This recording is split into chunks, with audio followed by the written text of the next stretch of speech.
There was once a day that I would pray for you. I'd go and misbehave just so you'd notice too. Sneaking looks up and down from across the room. And damn, what a hell of a view. I feel good, you look great, I like you, I can't wait. A first time, a first date. You're so fine, I'm so late. You sip wine, I drink straight. Don't waste time to my place. I feel my heart erase. So catch me if I fall.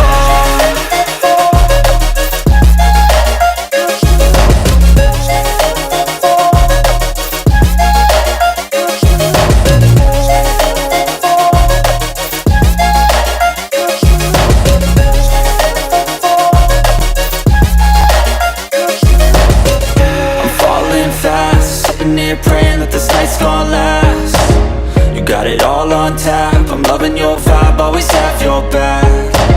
We like all the same tracks, listen all night in the sheets all black. Said I'm falling fast, don't remember life before you, that's fact. I feel good, you look great, I like you, I can't wait. A first time, a first date. You're so fine, I'm so late. You sip wine, I drink straight. Don't waste time to my place. I feel my heart erase. So catch me if I fall.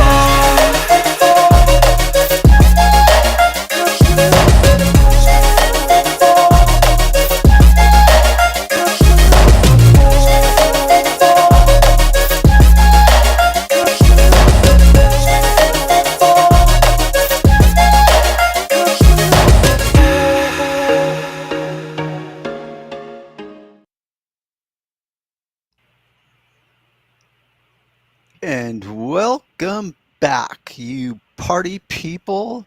This is Darren with Auto Fetish Detail, and my co-host is Sean, Shine Like a Pro AZ. So, what do we got in store for today, this lovely Saturday evening? At least here in SoCal, it's a lovely Saturday evening. What's weather like where you're at, Sean, in AZ? It's pretty good, but before we start over and talking about what we're going to be discussing today, I wanted to go over what our channels are like, or what our channels are all about. So if you're new here... Are you saying channels? So yeah, if you're new here to the live stream, this is your first time here watching, make sure you check out Auto Fetish Detail. Darren Priest, he's been in the detailing industry for 30 plus years. Make sure you check out his channel. And if you want to, you can also come check out my channel, Shine Like a Pro AZ. My channel is all about detailing too, but I grabbed Darren's longer videos and I made cliff notes out of it. So make sure you guys like, subscribe if you're new here. And today we're going to be discussing if you were to start a detailing business, if today is your first day starting today and you don't have a big budget, how can you start? What would you do? Yeah, what would you do with a minimal budget to start a new business today in auto detailing? Yeah. So, Sean, before we get into that, maybe I've asked you this before, but what is the, yes, James, the Tyrant Terminator. Hello and salutations to you as well, Mr. James. Glad you made it back. I've not heard that. I've not heard that greeting in a very long time. Salutations. So, Sean, your title of your YouTube channel, Pro As. Can you explain to everyone what that means? Yeah, Arizona. Yeah, Arizona. So if you're not from the US, we have these states, and each state is abbreviated and reduced down to 2 letters. So Arizona is reduced down to AZ. For example, California is reduced down to CA. So I just know that I was in some foreign land. I'd be like, what the heck is an AS? What's a Pro As? Anyhow, I digress. So the mobile detail shop, welcome everyone. So Sean and I were going to discuss if you were starting up today, and you know what, I was thinking about this, Sean, and I'm going to insert a little moment here. And I heard some words of advice that I've never heard from someone. And it's one of those moments where you can relate to it. but you've never heard it spoken that way. And maybe I could illustrate it that way. So it's like you have this opinion that you agree with, and if someone were to tell you their opinion, you would agree with it. But then someone else comes along and they reduce it down to the very simple, and they connect the dots differently. So you're like, wow, that was perfectly said. So what I'm getting at is that when it comes to starting a business, and I heard this quote, I don't know if you listen to the tech industry, which I do a lot of because I like to stay up on AI and what have you. And there's a famous person, I'm not going to remember who it is, of course, but they said that being a CEO is like eating glass. And at some point, you like the taste of your own blood. Now, anyone who started a business can relate to that. And that is exactly what I'm getting at, which is because I thought about when I first started my own business, and your direct question, which is if you were going to start today, what would be the bare minimum you would need? What would be the bare minimum of cost you would need? But before that, it's the why would you want to start a business, and to reduce it down to something that I consider very profound, or a profound way of looking at it would be, don't start it unless you absolutely positively know that you just have to start your business, because business is not for everyone. It is hard. There's a lot of sacrifices, and I'm not trying to discourage anyone, but when I heard this person say that, because in this whole hustle culture that we have today, where everyone's got to, become a CEO of their own company, and they themselves have to become their own brand. Like if you listen to Gary Vee, which I am a fan of his, but he's been preaching for years, you need to become your own brand. Even if you don't have a business, through social media, you need to promote yourself. So it's this constant, what I call hustle culture, doing the grind, working 24/7, so you can become the CEO of your world, open up a business. And so this group of people on a podcast or a video I was watching, they were talking about that very thing. And the one guy, very insightful moment, said, you know what? I would actually tell someone, no, don't start a business unless you know absolutely positively that that's what you want to do. In fact, I think it was Sandra Bullock, like 20 years ago. I heard her talk about this in acting, because one of the questions people would ask her so frequently is, oh, I want to become an actor.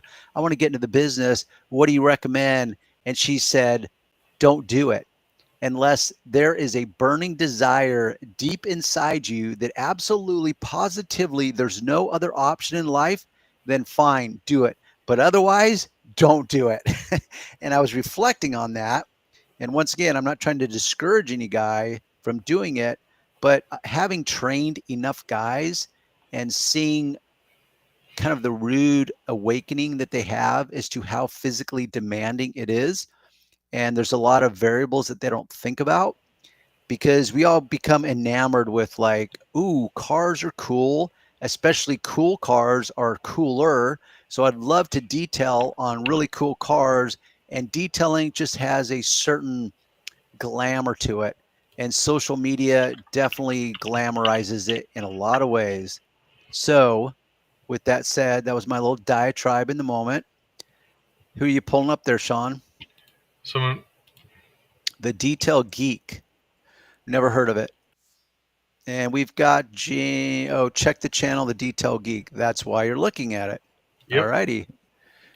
So let's see. Hey, I'm Mitch, The Detail Geek, and on my channel, I promote you with all.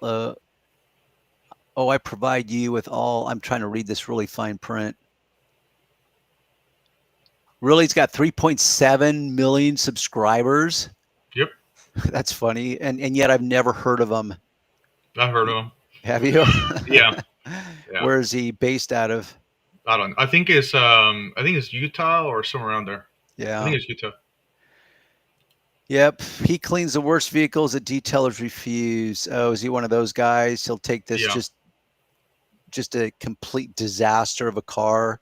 I would love to see behind the scenes who's doing the work for him. I mean, sure, I'm sure he's there in a lot of shots doing the work, but I suspect he's got, I mean, with that million subscribers, you could hire a whole crew to do it. Never mind all the shooting and the angles that you've got to capture. Yeah. But yeah, there's so much work behind the scenes when it comes to this whole YouTube thing. Well, what I want to talk about, what I want to focus on, like Detail Geek is not really. I mean, that's great. It's good for him that he has those many subscribers and all that stuff, but that's not really what I want to focus on today. Well, that's kind of what I would call at a level just performance detailing. It's all about performance so that he can grow his channel. That's his goal, is to grow his channel. It's not to make money doing detailing. Right. So what I want to focus on today, Darren, like we discussed a couple of days ago, was, we've had people on this channel, YouTube, detailers from different states, and they mainly focus on using a pressure washer to clean a car, and you and I mainly focus on rinseless. And what I wanted to talk about to the audience today was about, if you were to start a business today, why rinseless may be a better option for them. And I know for a fact it's cheaper, a lot cheaper. Well, maybe, Sean, what we could do is break it down. So, for example, and there's a few ways you could word this. What would be the cheapest way you could start? Yeah. What could be the easiest way? And I mean easy as in less moving parts. Right. So what is the bare minimum, which is another way to describe it? What's the bare minimum that you need in order to enter the world of professional detailing? And just to clarify, because I've had numerous guys over the years ask me this, what makes a professional detailer a professional versus just a detailer or a driveway detailer? Well, literally in any sector of sports or business, the moment you're paid for a job, you are officially considered a professional. So it has nothing to do with competence or experience. Once you're paid for it, you are a professional. Right. So the point is what would be the bare minimum that a guy could start making money?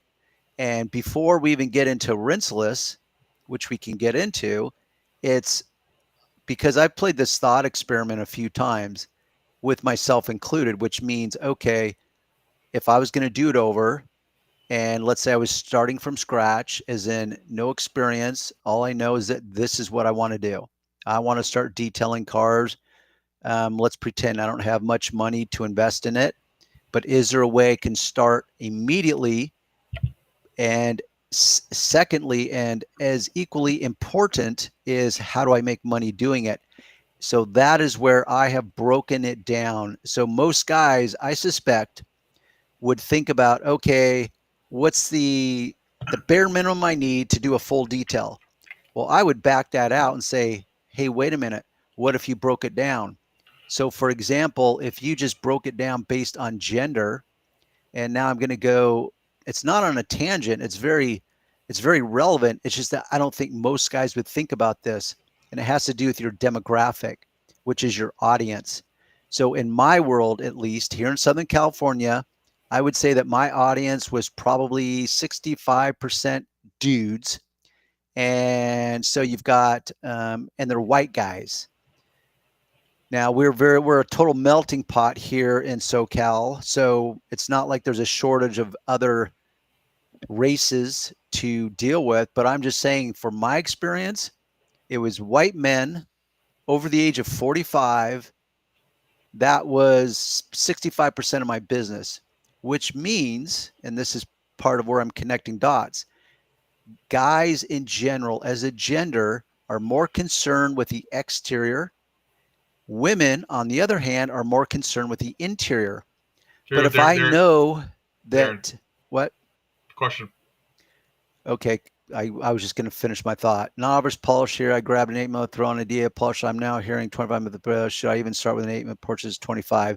You know what? If you have the money, I would say go with the larger throw. But that's assuming you've got the money, because I suspect that, I don't know. I mean, that there is no right or wrong answer on that. They're both going to work for you.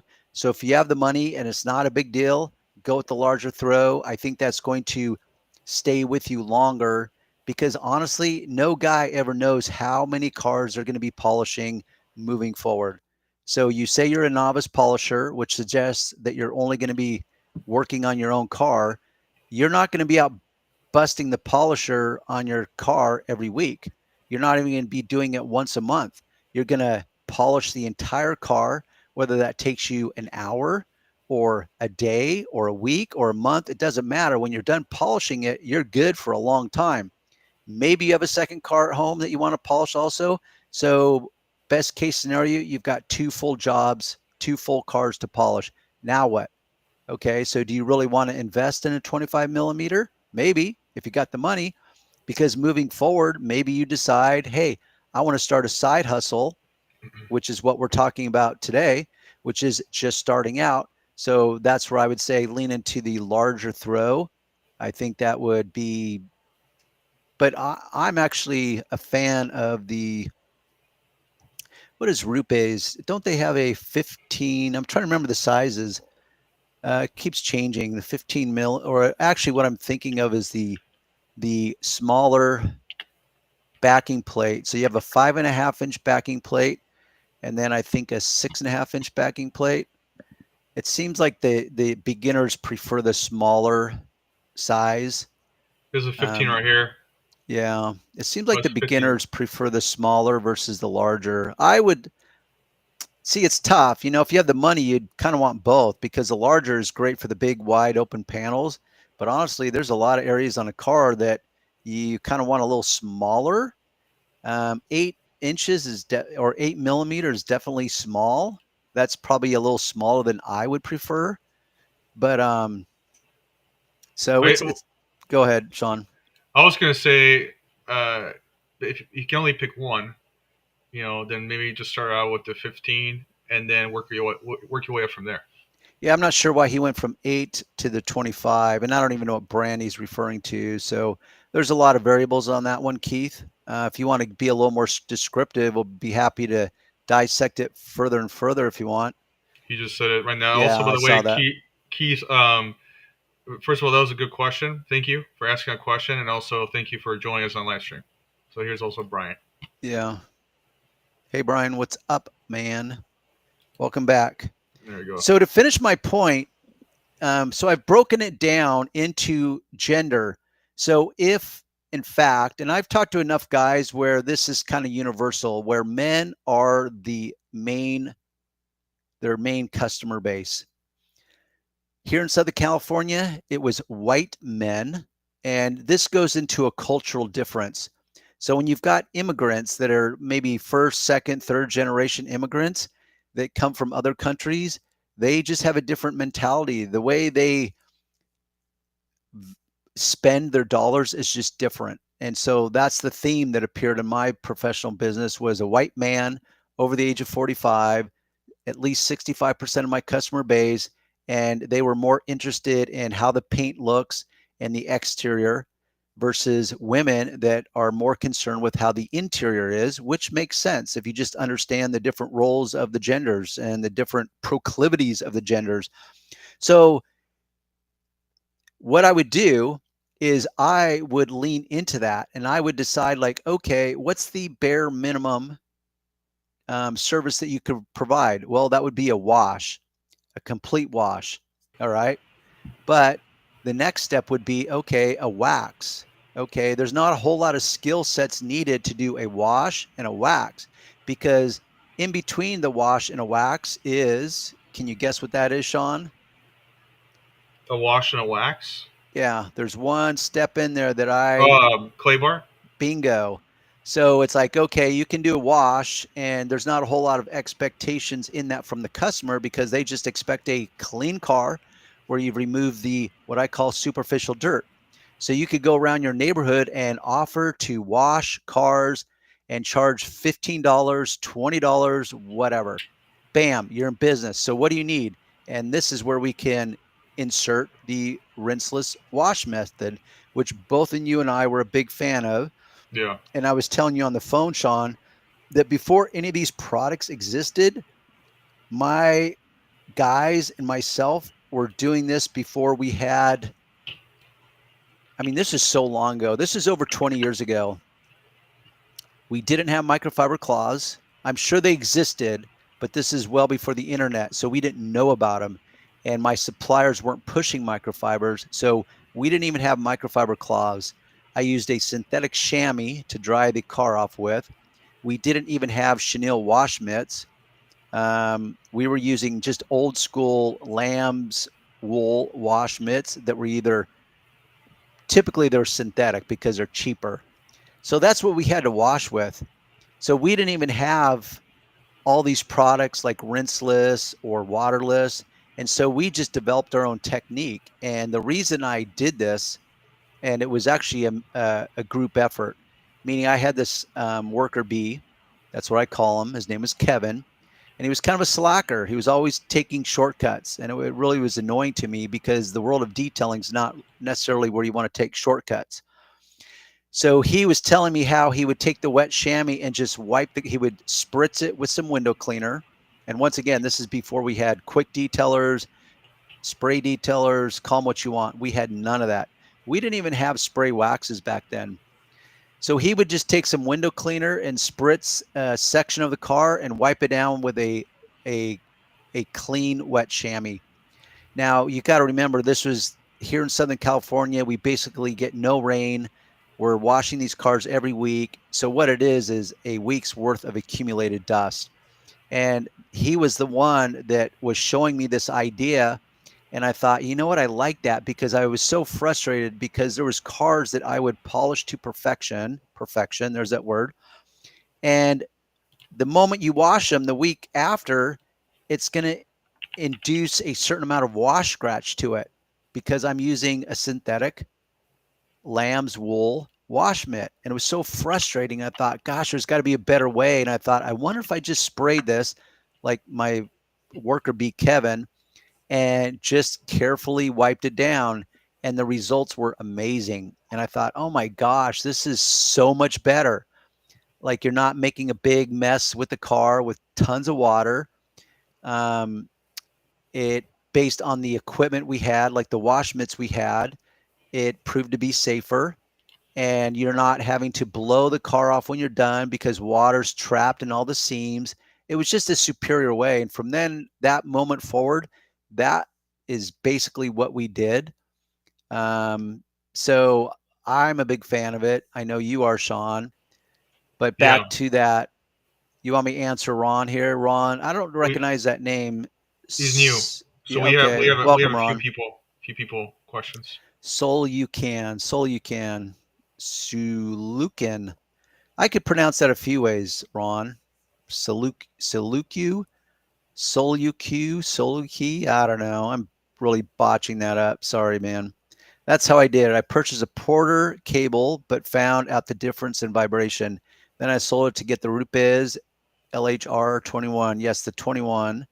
That was the longer throw, at least back in the day it was. Yes, and the LHR 15. I purchased the LHR 75 and later, well, you've got quite an arsenal of Rupes polishers.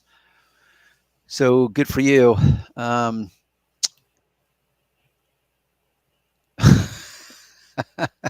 Sorry, I was jumping up and looking at James's comment up there. So Keith, unfortunately, it was an impulse buy from Chemical Guys, Torque X, still in the box over a year ago. Now I'm much more familiar with throws, pads, but what brand size you guys think? You know what? Seeing how you already have it, and I'm assuming that's going to be the Torque, that's the digital type, which is kind of funky. It doesn't have a normal on-off switch. You just set the speed setting with this little clicker, little button, and it just automatically starts ramping up. And I think it goes in increments of 20. So you got 20, 40, 60, 80. It's kind of weird, but dude, don't overthink that. Like just use the Torque X, assuming that since you bought it over a year ago, you can't return it. Yeah. Maybe you just want to accept a loss on it and you want something else. But honestly, if you've got it, because if you try to resell it, I mean, you're not going to get much for it, even if it's brand new. And reselling stuff's just a pain in the ass from someone that has resold many things. It's a pain in the ass. So I would just say, just run with the torque. It'll be fine. It'll do a good job for you. You don't need to overthink that, is my opinion. Darren, did you ever encounter a situation where you was working for a client, the lady said, my husband out of town, do you offer any other services? LOL. Dude, you have no idea. I could spend an entire week telling you stories, some of which I could actually repeat and tell you. Some of them I could not. Now, you got to remember, I am a married man currently, and this is my second marriage. So I've been in business as a detailer for a little over 35 years. So that encompasses, just to map it out for you guys, a first marriage of 14 years, a girlfriend in between of 4 years, and then my current wife that I've been with basically 18 years. But I could tell you stories that very salacious, put it that way. But did I offer other services? No, I didn't offer them, but they might have offered them. That might be a better illustration. Was probably the other way around. Wife was out of town. Yeah. Haha, Eric, you funny guy. I don't pinch hit for the other team. Yeah, James. So, Sean, does that make sense? So you say, okay, I want to make money. Okay, just go out to your neighborhood and solicit yourself. Introduce yourself. Say, hey, I am going to earn some money. I think it's best if you tell people the reason you're doing this, because it's not going to be because you're bored. So maybe you're saying like, hey, you know what? Funds are low right now. I decide I want to make some extra money because I'm saving for something. If you can make that something that they can lean into, maybe you could say college, whatever it works in your world, but give them a reason why you're doing this. Yes. And Here's you a question. promote yourself. If I want to do a basic exterior wash at home, can you recommend some products and steps? I'm very new to all of this. Brock. He's new. Yeah, it's welcome, Brock. You know what, Sean? Pull up just Chemical Guys. Just type in Chemical Guys wash bucket, and we'll see what comes up. I mean, honestly, Brock, it can be so. Actually, do this, Sean. Well, go ahead and do that. You can get a bucket basically for free at Home Depot. That's what I did. No, that's what I'm going to really reduce this down to the ultra simple for this guy. Because really, Brock, it's going to depend upon your. So click on the bucket. Okay, the second row down where it says popular products. Second row down, yeah. So the green wash mitt, second one over from the left. Yeah, right there. Click on that.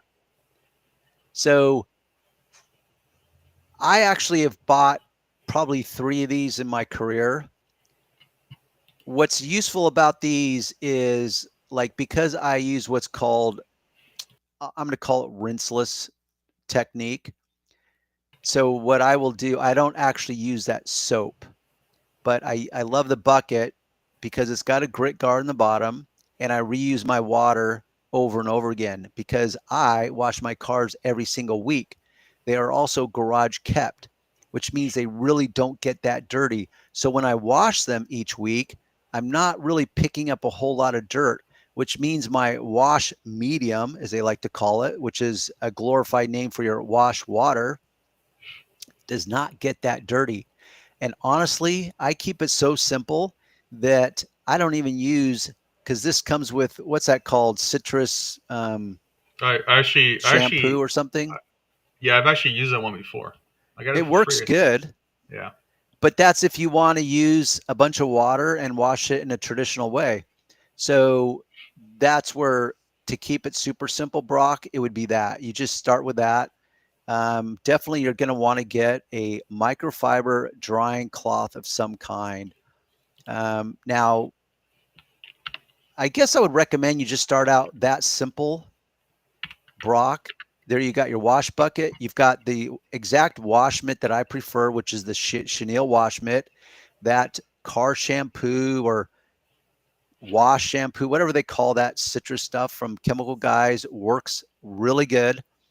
And then there's your wash right there.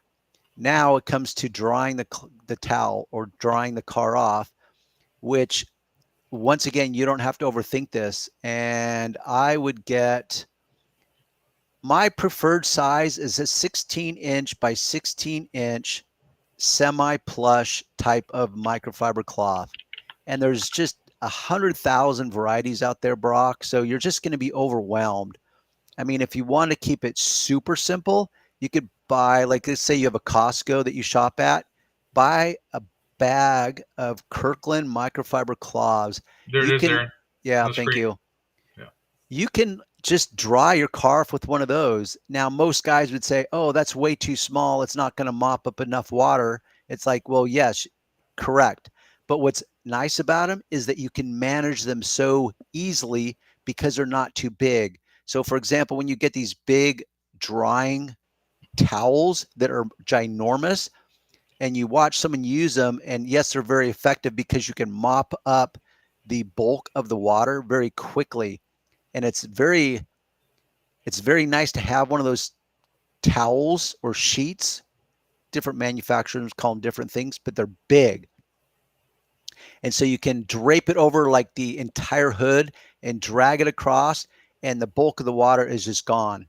And then you don't wring it out, you just keep draping it over sections of the car, and you mop up the entire car for the most part, let's say within 80%. And that works very well in the direct sunlight when you're worried about your water drying. The problem comes when you try to wring one of those babies out. They're so saturated with water. You have like 5 pounds of water in this big oversized towel. And so you try to wring that out, and it's really a two-man operation to try to wring it out. So you have to strategize how you're going to wring that out so you can use it again. So it would be interesting if I was to have a race between two guys. I'm going to take the 16 by 16 inch, just microfiber cloth. And I don't necessarily mean the Kirkland kind because they are kind of thin. I would want one that's a little more plush, that's going to soak up a little more water, but I can still manage it and wring it out with my two hands. And it'd be interesting to see who would win as far as drying it off, me with my cloth or the guy with the big bath sheet. I don't know. I've never done it. I was going to say something real quick, Darren. Brock, the other thing I was going to say, if you want a tutorial, an actual tutorial how to do it, like step by step, I recommend either going to Darren's channel, where he has multiple videos. Why don't you type in, Sean? Because I know I have some. Like type in the search, the search, that little magnifying to the right. I see your cursor, but yeah, go right there, click on that, and just put in car wash, see what pops up. Yeah, so waterless. See, does Darren really wash his car this way? Yes, so that's a perfect example. Well, I illustrate how I wash my cars, and I'm not using a ton of water. I don't use the traditional methods. So you could lean into that. Do you know if you've ever edited that particular? Yeah, you have? Okay. I have. So I have the shorter version of his.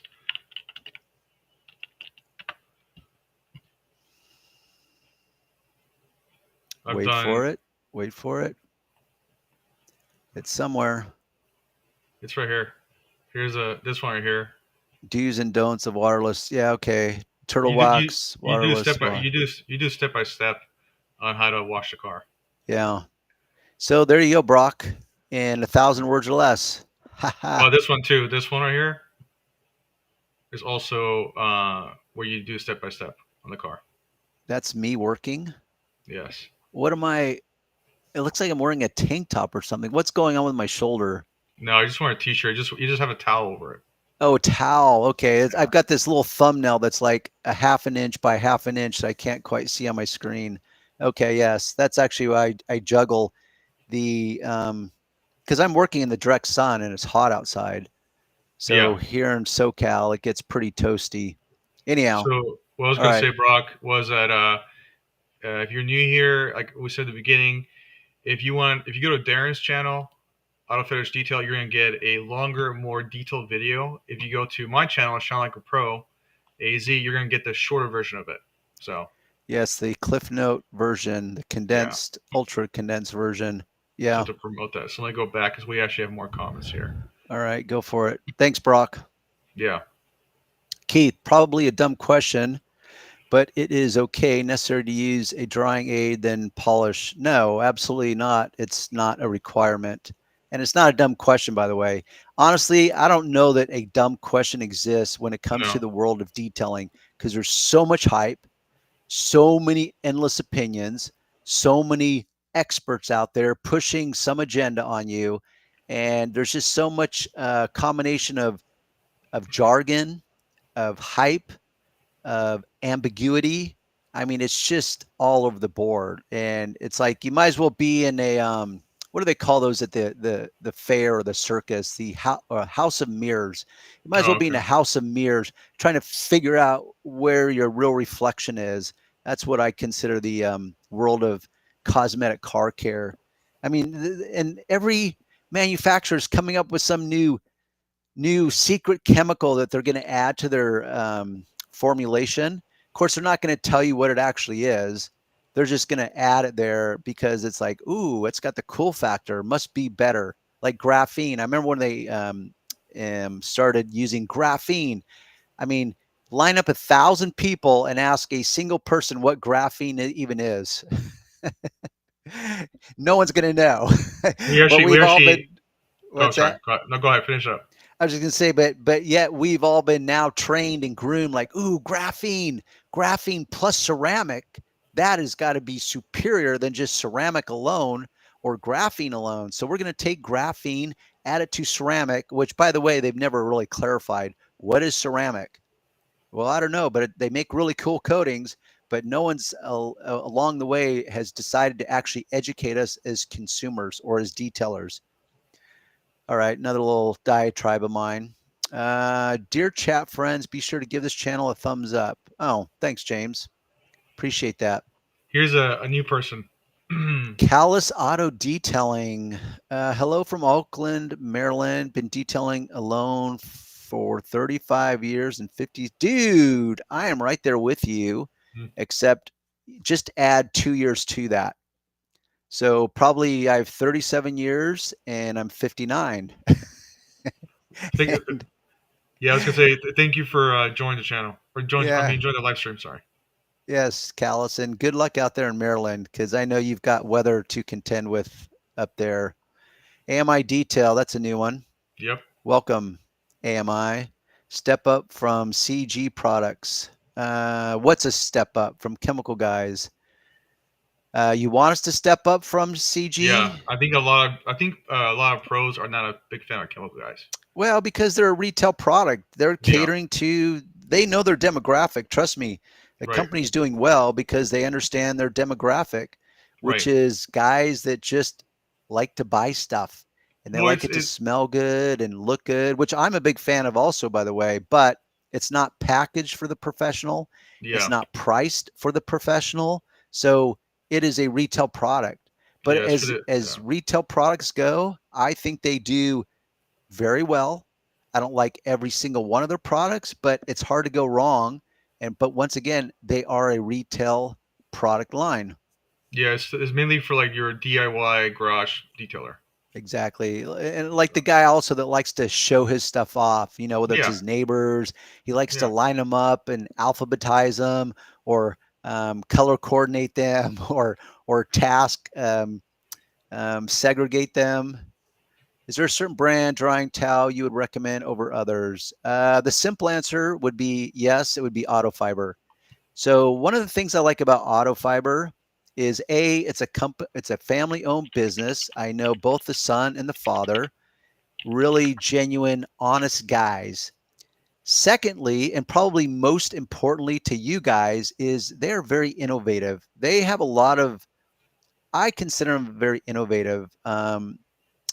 So if you go to their website, like their website may have more of a robust selection than Amazon. I don't know if they sell every single thing that they make on Amazon. I would think they would, but that's not necessarily true. So, for example, they just make all these really cool type of tools out of microfiber. So, one of the claws I like is the one that's actually it's broken into 4 sections on each side, and it's numbered. So typically when detailers use a microfiber cloth, they're going to fold it twice. So it's got this nice padded area. And if you do the math, that literally gives you 8 different working surfaces to work with. And that's one of the reasons that manufacturers often have one side that's one color, the other side that's other color, so that you can keep track of what you're doing. So for example, let's say you are wiping the wax off of the hood of a car, and you do the initial wiping to get the 99% of the wax off. Well, you want to flip it over and now finish polishing it or wiping it off that last 1%.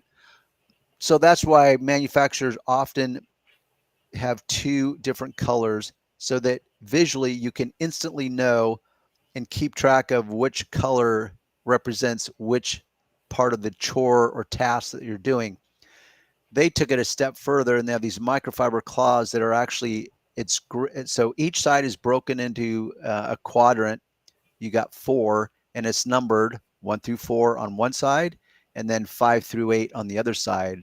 So it's little innovations like that that are cool.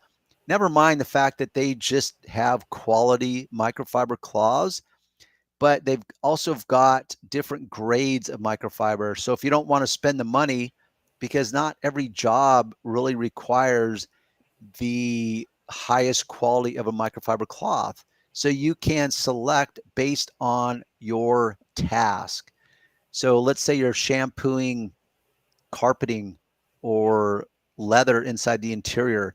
You don't really need the highest quality of microfiber, as far as the makeup of it, whether it's, I'm trying to remember the fibers that they use. Now I just went blank. I don't remember what they're, anyhow, doesn't matter. Point is you got different qualities based that you can cater them or tailor them to the job you're trying to do. All right. So I would pick something from Auto Fiber, and they got all kinds of drawing cloths. With polishing, can I leave the polish on the panels and come back to wipe it off after the entire car is done? Depends. Depends on the type of polish you're using. Some polishes have a user-friendlier experience than others. So I suspect that probably every polish that you read the description on, it would say that you would want to wipe it off immediately. That doesn't necessarily mean you have to. So I normally do, but it's not because I'm worried about the polish staying on it. I wipe it off because I want to check my results as I'm going. So you could say like, okay, if I'm going to do a test section of a car, so I can tell what I'm in for, how aggressive I have to be, and that's going to determine your strategy moving forward. So you could say like, okay, I did the test section. I don't need to test the whole car. It's like, yeah, I get that, but I still am going to want to check my results every step of the way. Therefore, I'm going to remove the polish as I go.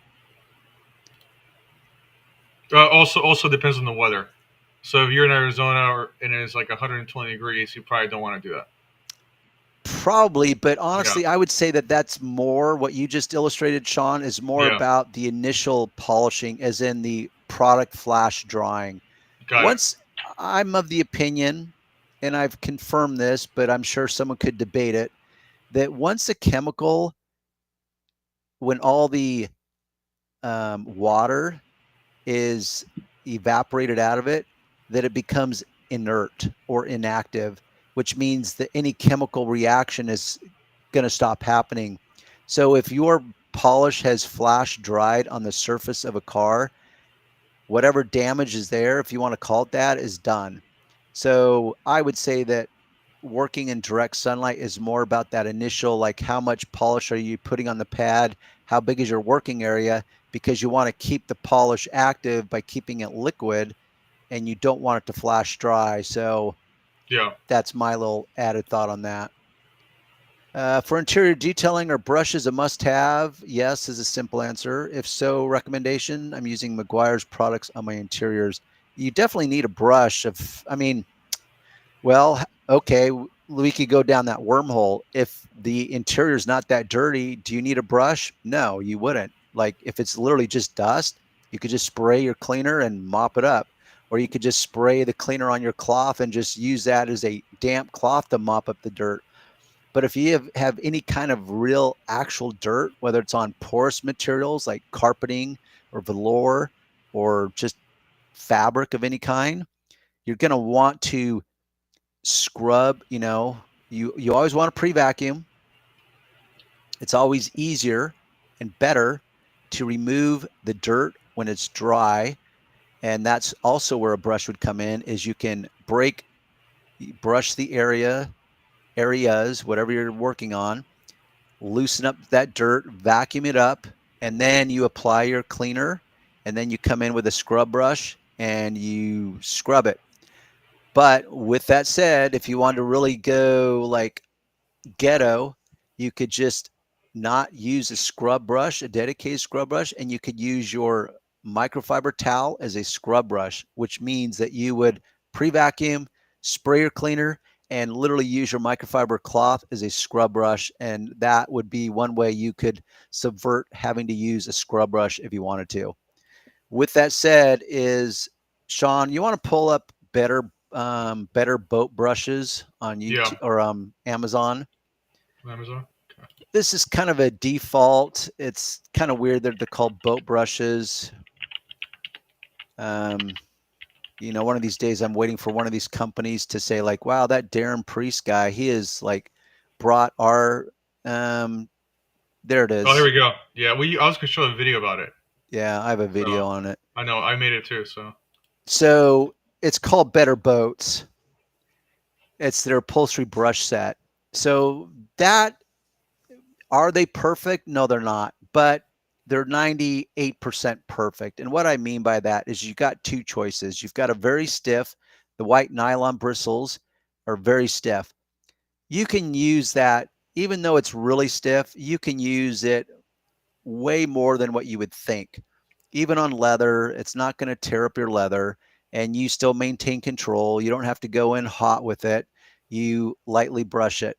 But for the beginner who's going to be more cautious until they gain some experience, they have it's either horsehair or boar's hair. Doesn't really matter, but it's natural fibers, which are those dark fibers. And so there you have two options. I introduced this because it's labeled it used to be labeled as a boat. Now I've seen that they've changed it. Finally, that only took like 5 years. And no thanks to Darren, or no thank you from them. In fact, I told him when I first found their brush set, I said, you need to label this differently. You need to label it for cars, because there's some people that will see that better boats thing and just move on. Yeah, well, most people don't own boats. I know. Is there a wax that has fillers that you would recommend? Well, in simple terms, Eric, every wax has fillers. That's what wax does, is it not only fills imperfections, but it creates a layer of wax on the surface.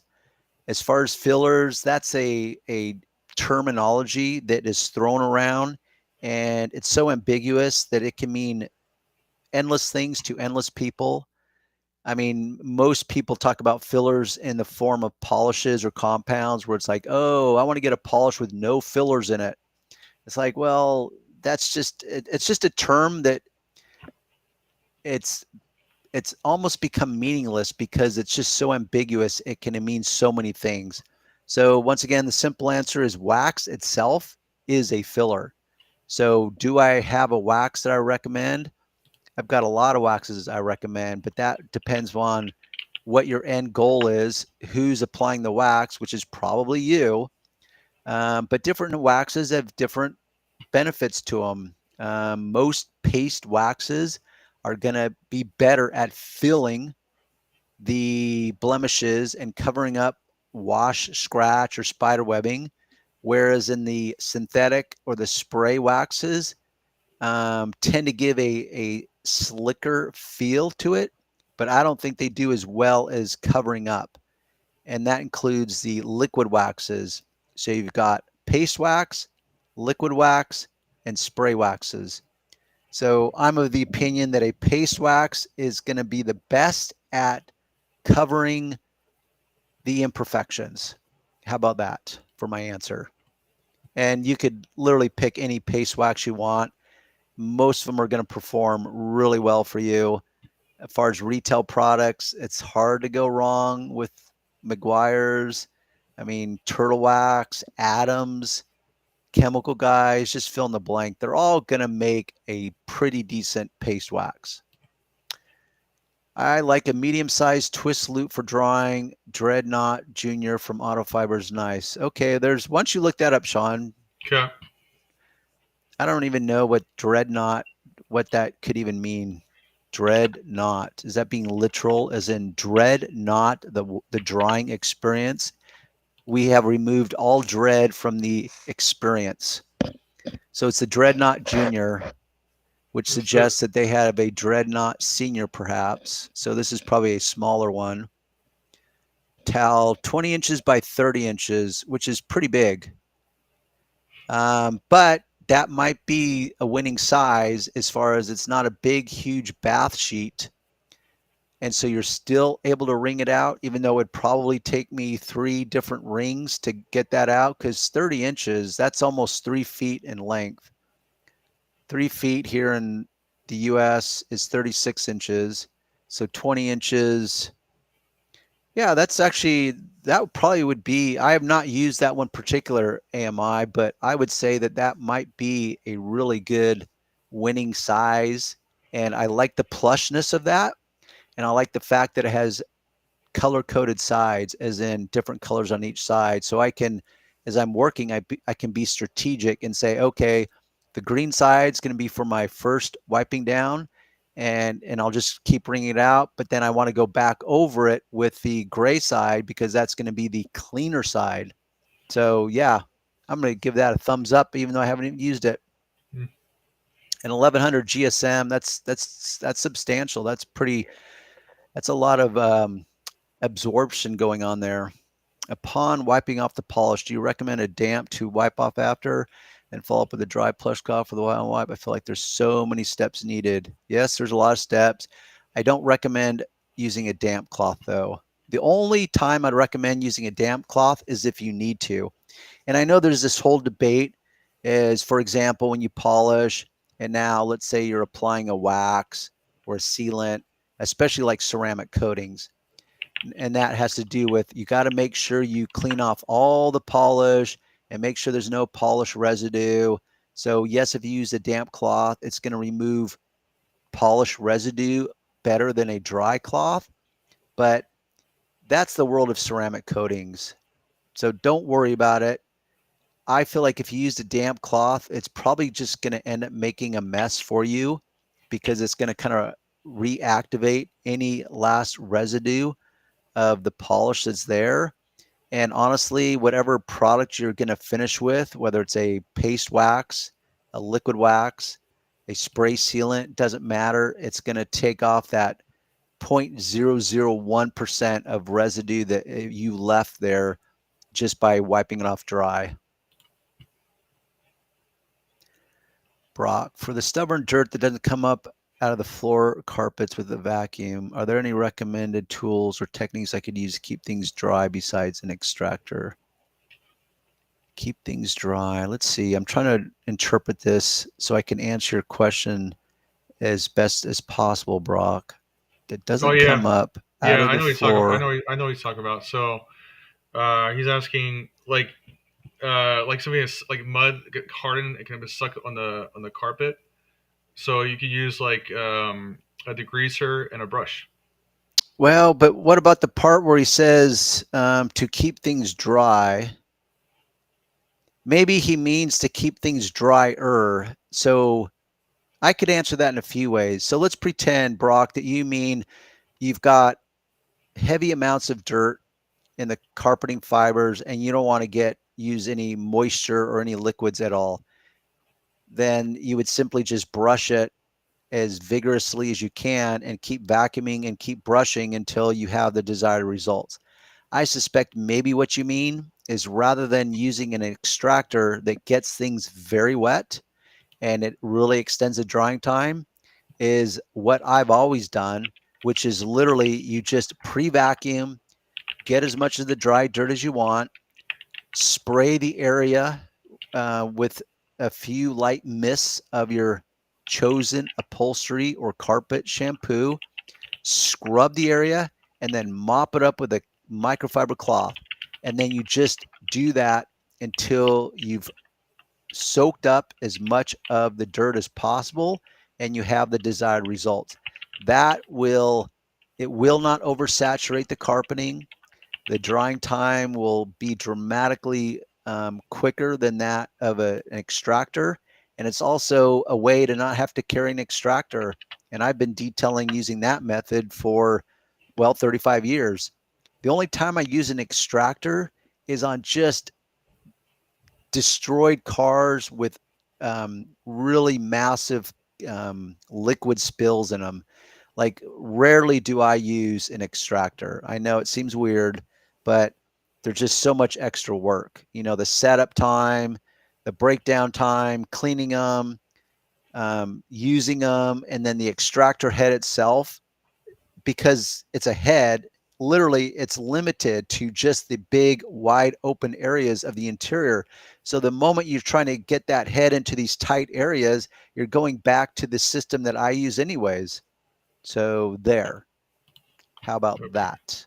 That's good.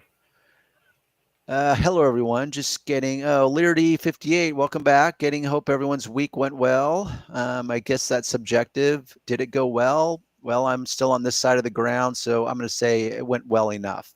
And here's go ahead. I was just going to say, I hope your week went well. This is last from Puerto Rico. Humberto, welcome. ¿Cómo estás? I'm going to start calling him last instead of first. I know. Yeah, Humberto, you might need to rethink that moniker of yours. Thank you. Exactly what I was wondering. All right, cool. I was able to read between the lines, so right on. Thoughts on decontamination towel, and can it be used with iron remover as a lube? I keep hearing chemical mechanical works. With that said, should I be spraying off, then drying, or just drying? Let's go in reverse on this. Definitely, I would. When you say should I be spraying off, then drying, or just drying, definitely you want to rinse it off. So there's many versions of this chemical decontamination product, like Iron X is an example. You're definitely going to want to rinse that off, then dry. But let's work now forward from there. What do I think of a decontamination towel? I like them.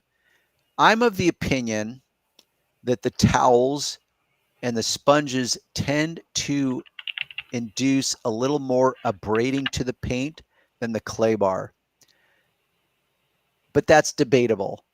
And honestly, on most cars, it doesn't really matter. So I found that the towels I mean, it's really just I feel like the difference is really in the nuances. So you've got a clay bar, you've got a towel like those, and then you've got, let's say, those blocks, like those just cubes that are I don't know what they call them, decontamination block. Maybe you can look up one of those, Sean. Yeah. See, and what I mean by the nuances is a few things. One, you being the person using it.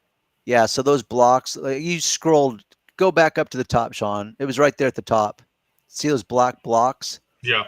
Poly Shave Decon block. Yeah, CarPro, which is a good brand. CarPro makes some good quality products. So that is very ergonomically friendly in the hand, and it's soft, and so it conforms to the different character lines of a car. It's small enough so you can get into the tighter areas. There's not too many on the exterior, but they do exist. So for example, let's say right directly underneath the side mirrors, if you've got something bigger, like Mother's makes a turtleback hard shell with the stuff on the bottom, that tends to kind of kick against some body parts. Let's say you've got a roof rack you got to work around, that gets a little problematic. But see, the towel, totally malleable. It's going to conform to any shape you want. A block is pretty much, at least one of those soft blocks is going to conform to any shape you want. But sometimes, like for example, the claws, I do like them, but what I didn't like is the fact that one side is microfiber and you have to worry about it drying out. So when you use it, it's going to get all wet and you can't just throw it into something because it's going to get all mildewy. So you're going to have to hose it out to kind of clean it, but then you have to lay it out somewhere. And the problem is with the rubberized part, it gets really sticky and tacky. And so when you lay it out to dry and now it's dry, you peel it off and it's like stuck to whatever surface it is that you laid it out to dry on. Plus in the summertime, it gets really tacky because it's really hot. And so anytime you put it up against something and you're going to want to keep it open, you're not going to want to crumple it up somewhere. So it's going to take up more space in those moments. So it really comes down to the nuances. I found that I pretty much stuck with the clay bar itself because I can mold it into any shape I want, whether it's kind of a rounded type of pebble shape or a real flat type of pancake shape. And then when you're done using it, you don't really have to worry about drying time. You just set it on a little tray, whatever you keep it in. I used to keep it in the little original holders that they came in. So between the clay bar and the block, those are my go-to personally. Now, as far as chemical, I don't remember if this guy said he's new. AMI. Who asked that question? Do we remember? Yeah.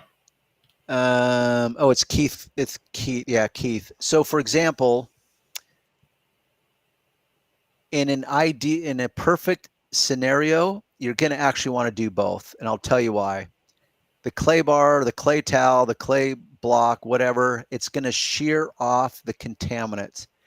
It's only going to shear them off to the level of the paint. So those contaminants, some of them will etch into the clear coat, which will be below the surface. That's where the chemical comes in, is the chemical. And officially, the chemical only reacts to what's called ferrous materials, which is kind of a glorified name for metal parts, metal specks. And so it will neutralize those metal specks. So on like a light colored car, like white, you can actually see those little specks. They look like little tiny rust specks.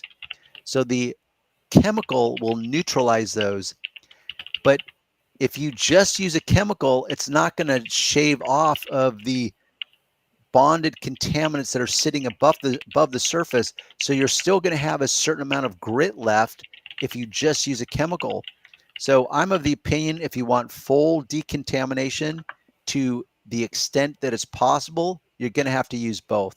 Now, could you use the iron remover as a lube? In my opinion, yes, you could.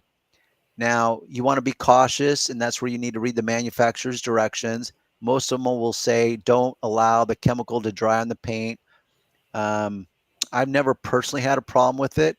I haven't used that many, but I've used a few of them. And I would just wear gloves because I don't want that chemical bleeding into my skin. Definitely use gloves and just manage your work area so it's not drying on you. But I suspect most manufacturers would say, like, no, don't do that. Just let the chemical sit there and do its thing. And then maybe someone would come and say, like, oh, that chemical will eat away at your detailing clay. It'll dissolve it, or it'll ruin your detail or your decontamination cloth. I personally did not have a problem with that. I was at my cousin's house after MTE. Do we know what that means? Nope. I don't I'm either. sure he'll tell us. What's your favorite Tire Shine products? And also wondering what's your favorite basic microfibers for interior detailing? Let's work backwards again on this one. For interior detailing, it's just the Kirkland microfiber cloths. They're easy to get. They're so economical. And for the money, I consider them a quality microfiber towel for the money.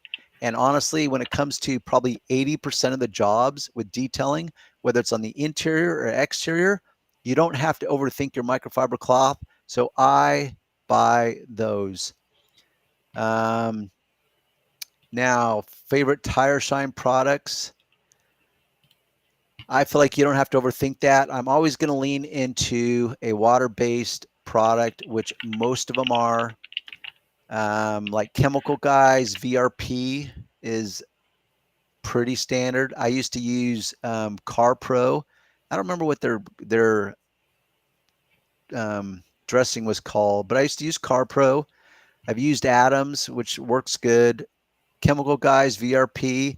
I mean, honestly, I don't really see a big difference. What you do need to know, though, is that the tire that you're dressing, the actual composition of the tire, they're not all created equal.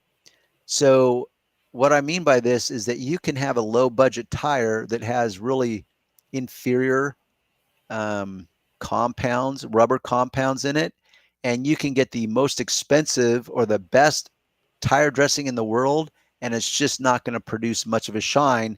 And it's not because the dressing is inferior, it's because the tire you're putting it on is inferior. So not all tires will shine up equally the same. Certainly the high performance tires generally shine up very well. And then it becomes down to which product are you using. Are you trying to find a hypergloss dressing, which if you are, then most of those hyper shine dressings are going to be solvent based products, which I'm not a big fan of because they tend to remain tacky and they're hard to remove each time when you want to apply a new coating. So there, hopefully that helps, Brock. Yep, I have made the mistake once where I waxed a whole car until a white powder film formed all around. It was absolutely miserable. Right? Yeah. You know, it was probably a turtle wax. And I think, James, you're old enough to appreciate this. Back in the day when you use like a turtle wax rubbing compound, I mean, I guarantee if you went in the Wayback Machine like 30 plus years ago, there's like 1,000 of those stories where it's like, oh, I waxed my car and I came back around. It was a nightmare to get off. And that's true. I think those days are gone though.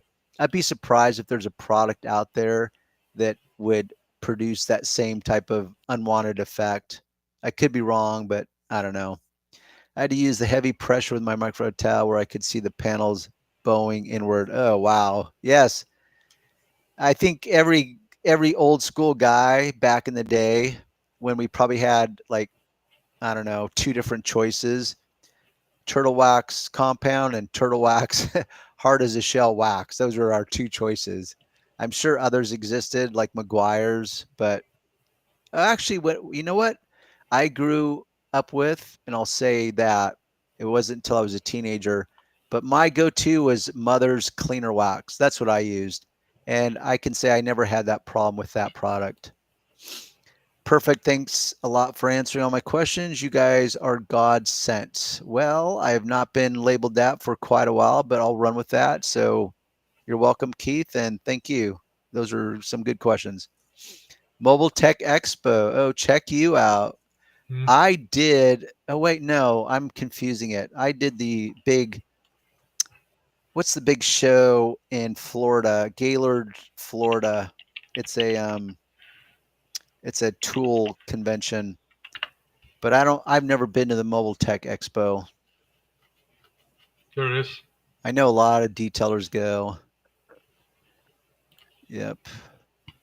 Oh, that's at Gaylord. Maybe, I don't know. Maybe I'm confusing myself. Maybe it was the Mobile Tech Expo I went to. I don't think it was, but I don't know. It's when I introduced it was the industry's first battery powered rotary polisher, and Milwaukee hired me to introduce it and demo it at that trade show. And that was probably 6-7 years ago. Wow. Mobile Tech RX. I was working with them to help them when they first introduced that app. It was all about like PDR professionals, and then they wanted to come up with a version for mobile or for detailers, and I was helping the guy on that. Boy, that was a few years ago. What your experience on how to remove salt from vehicle? Is there a home brew that I can mix up, or what is something to buy that works? You know what, Liberty, I know they have them, and it's been a few years.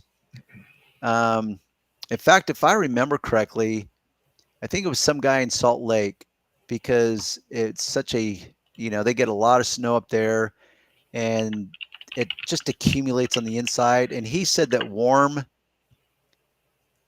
I think he literally said just warm water was his solution.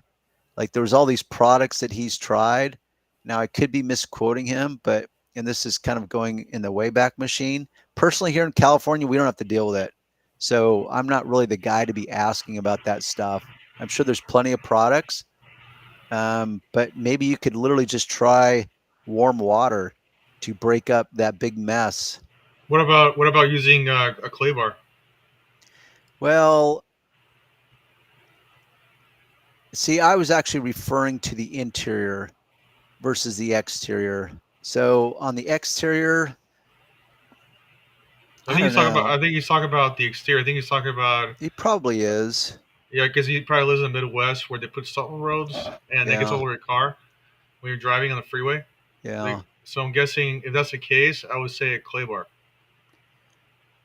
Yeah. See, I have zero experience dealing with it. The closest I've come to is because there's 2 resort communities in my area, like an hour and a half away. You got Arrowhead Mountains and Big Bear Mountains. And I had a lot of customers that own, cabins up there. And whenever they'd Yeah. make the trip up there, there'd be these black, gritty particles that would stick to the back end. And it was just a pain in the ass. And so I would just wash it as normal. And so, yes, that's where I would have to break out the clay bar and remove that grit off the glass and the paint. So yeah, but I don't know if that's the same stuff. Interesting enough, it was turtle wax. Yeah, I'm not surprised. Turtle wax, hard as a shell. Also was at Simonize. That's funny. Oh yes, I never did use Simonize, but that's been around for for like ever, since the dinosaurs. Yeah, Gaylord Palms in Florida. Yeah, I stayed at the Gaylord Resort, which is kind of gay. Yeah, that's actually a hotel That's it. in Texas, in Oh yeah, Dallas. It's called the Gaylord Resort, and I saw it. I was like, God, what a horrible name. I know. So Reggie just nailed it. Welcome, Reggie. Because I don't know if I recognize that name here on the channel, but CarPro Pearl, that's what I was trying to remember, was Pearl was what I used to use. And I was a big fan of it. It's just seemed to work really well.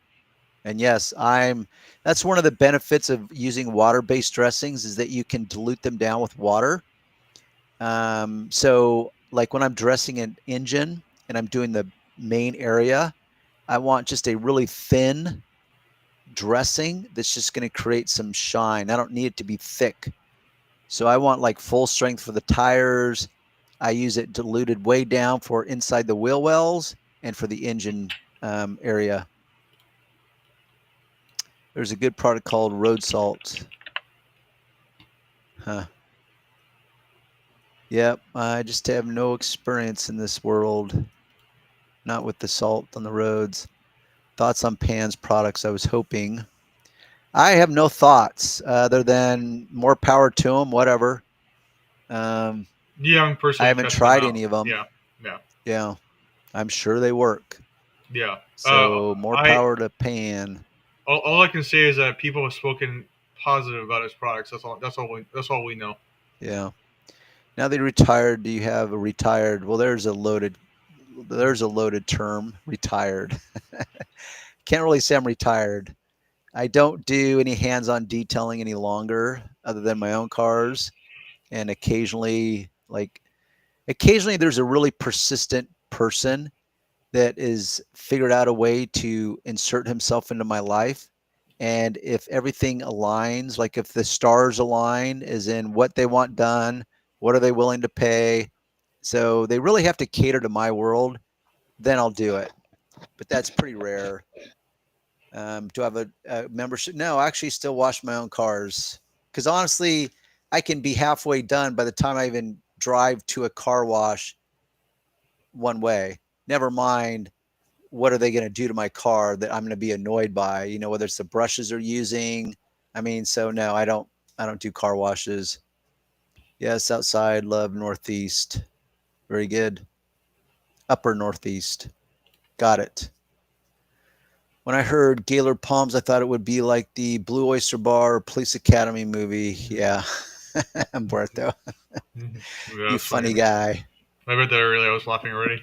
I know, Gaylord Palms. I wonder who's the committee that sat around and said, yes, let's call this Gaylord Palms. Yeah, I don't know. But anyways, we're past our time. All right. Well, good, because I'm ready to eat. How about you, Sean?